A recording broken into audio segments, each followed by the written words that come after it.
Mabilis sumiwalat ang dilim sa kalangitan nang marating namin ang Navotas Cemetery. Nakakatakot dito, lalo na paggabi.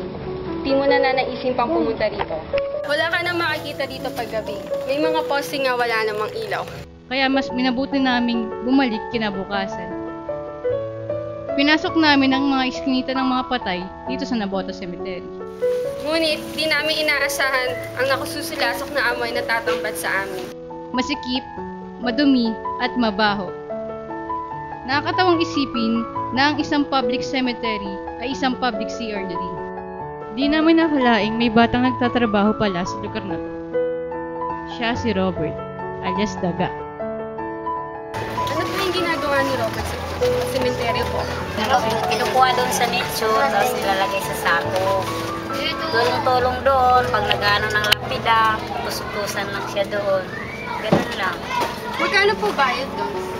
Ano po bang pangarap niyo sana kayo? Gusto ko nga silang mag-aral, kaso ayaw mag-aral. Hindi po ba kayo natatakot kung ano yung makuha doon ni Robert sa kwan?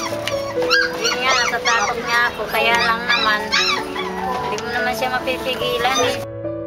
Kanino bang boses ang dapat pakinggan? Sa mga patay na tahimik ng nakahimlay? O mga buhay na nagsisimula pa lang ang buhay?